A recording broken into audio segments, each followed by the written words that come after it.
9:30 बजे।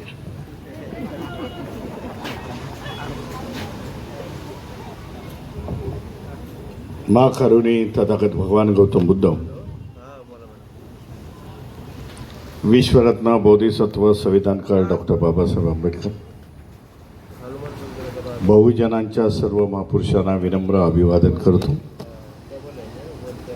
मंचकावरती असेल सगळे मान्यवर मी उल्लेख करेन।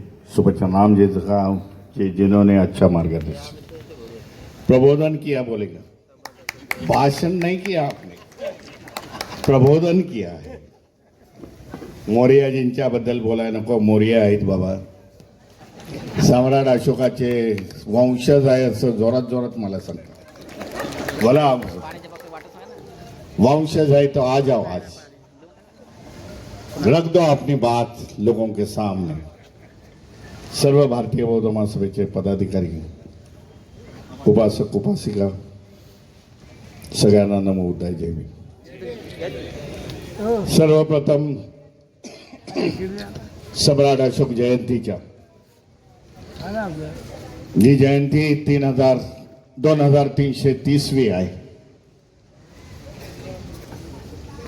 त्या जयंतीच्या तुम्हाला हार्दिक हार्दिक शुभेच्छा देतो। आणि बऱ्याच दिवसापासून हे चाललं होतं की सम्राट अशोकांच्या प्रतिमा लावायला पाहिजे म्हणून।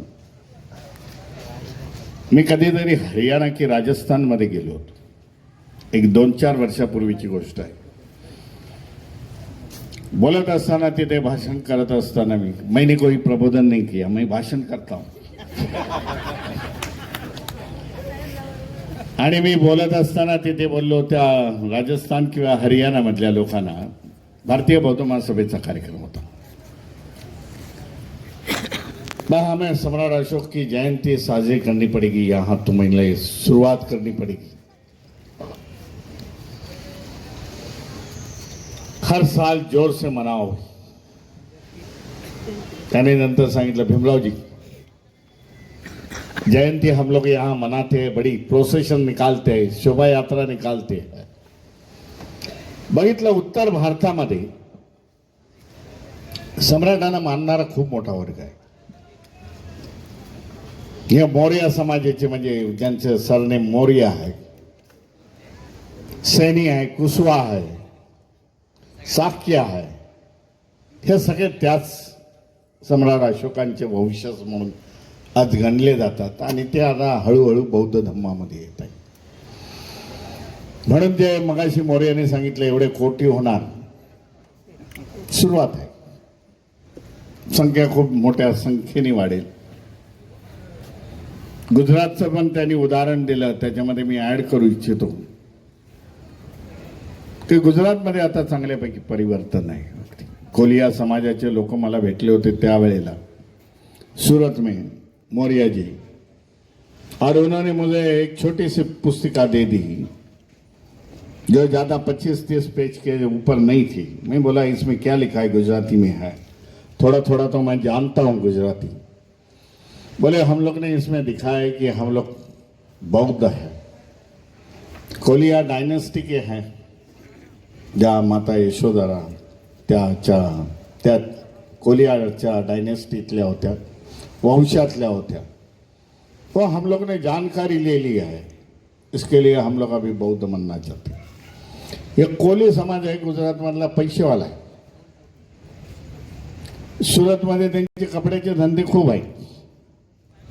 दोनदा त्यांनी माझे कार्यक्रम घेतले होते, तेव्हा मैंने जान लिया कि भाई इनके पास आर्थिक सुबत्ता काफी है।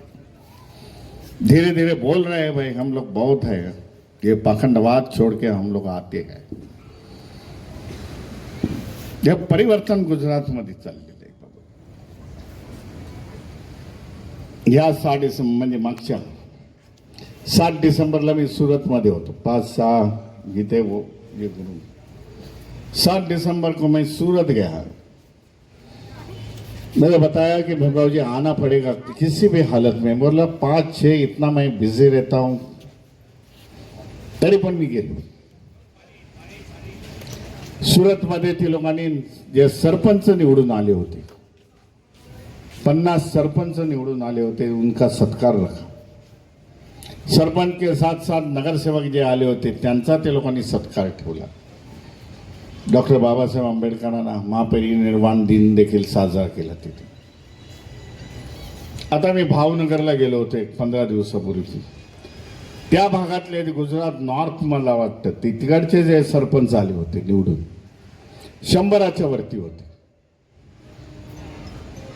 बाबासाहेबांची प्रतिमा एक ना, कुठली पॉलिटिकल पार्टी आहे त्यांच्याकडे, ना कोण लीडर आहे, परंतु असा काही कार्यक्रम असला तो भीमरावजी आना पडेगा.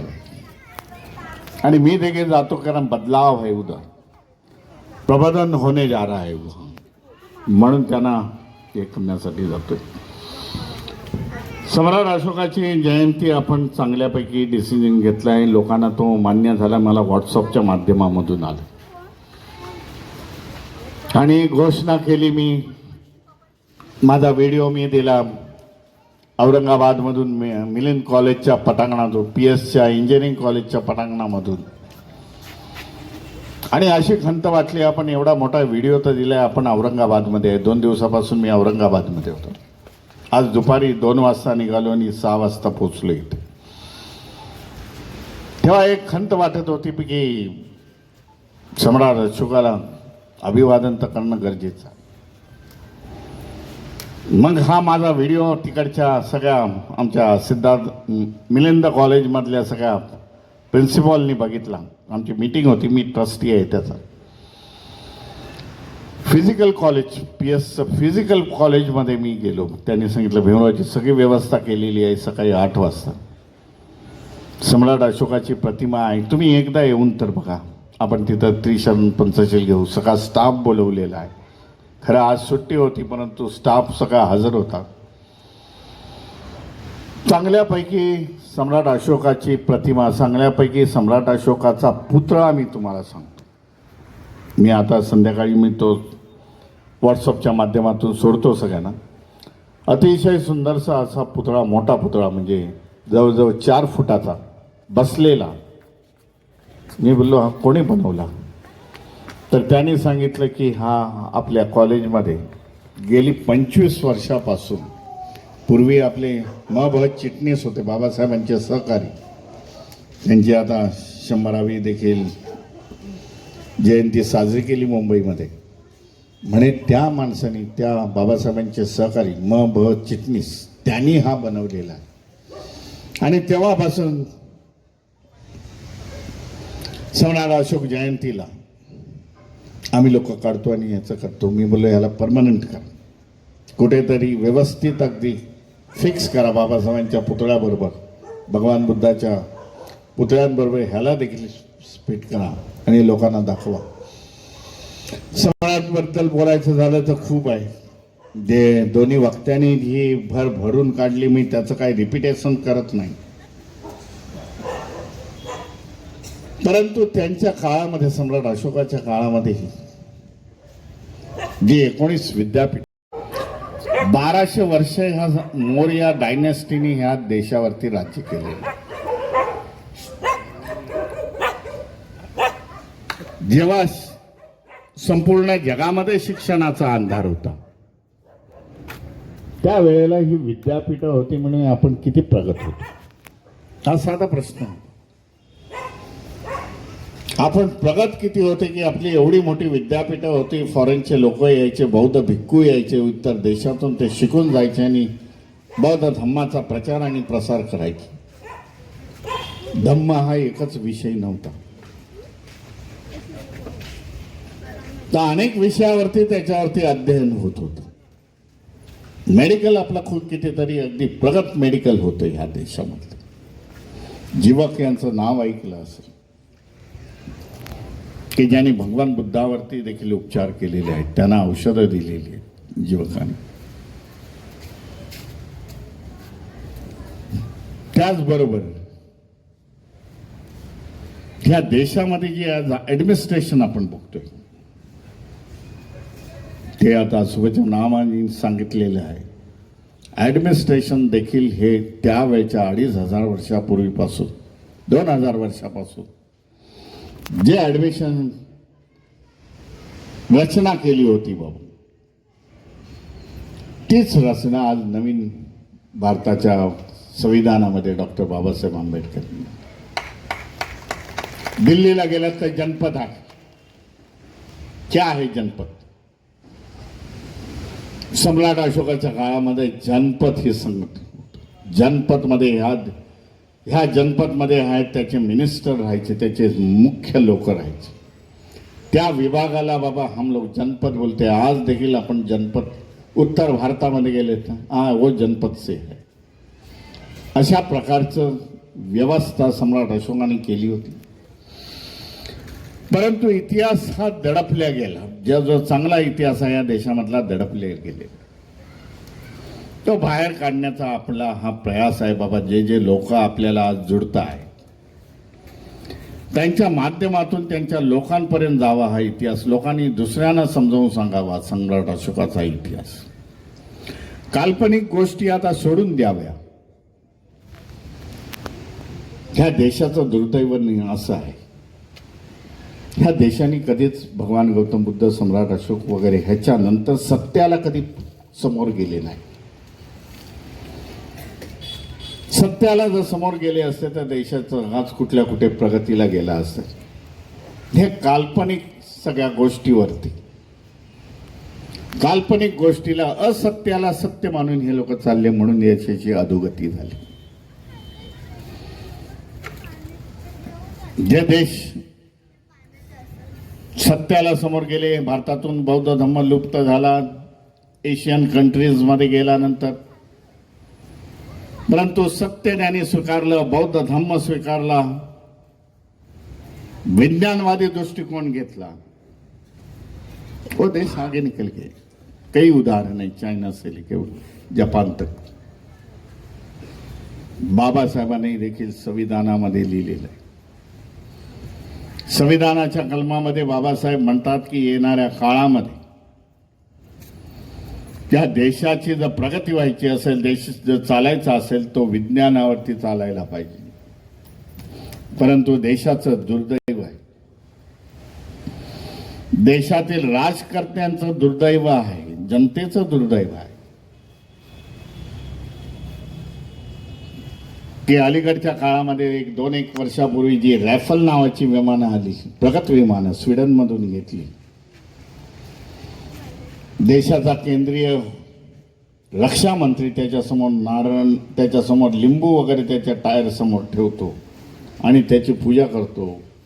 ये मानसिकते से जाते हुए देश कभी आगे नहीं निकल सकता.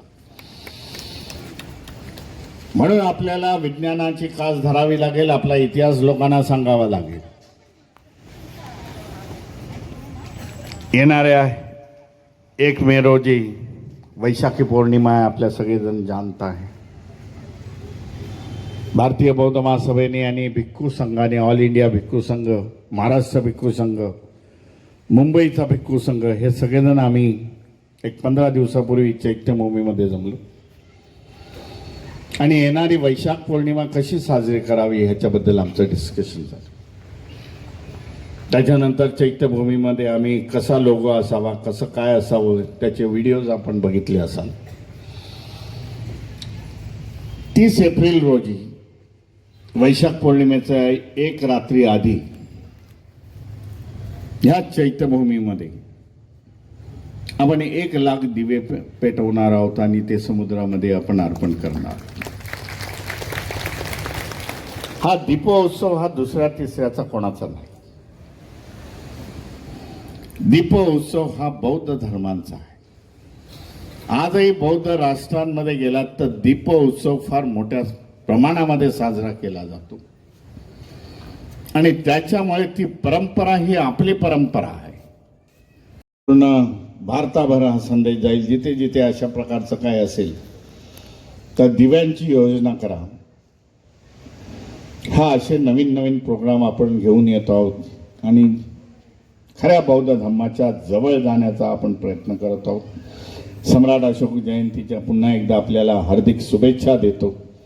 जे एस के भंडारे साहेबांनी जे सांगितलं की याच्या पुढे प्रतिमा ही सम्राट अशोकाची प्रतिमा लागेल, म्हणून आज 2-3 तासामध्ये ही एवढी सुंदर प्रतिमा आमच्या छनक शिर्के जे भारतीय बौद्ध महासभेचे असतात, माझ्याबरोबर आंबेडकर भवनामध्ये असतात, त्यांनी ही 2-3 तासामध्ये बनवून आणली आणि आज आपण त्याचा डिस्प्ले करतोय. त्यांचं देखील अभिनंदन करतो, आपल्या सगळ्यांचं अभिनंदन करतो आणि इथेच थांबतो. नमो बुद्धाय, जय भीम, जय श्रीराम.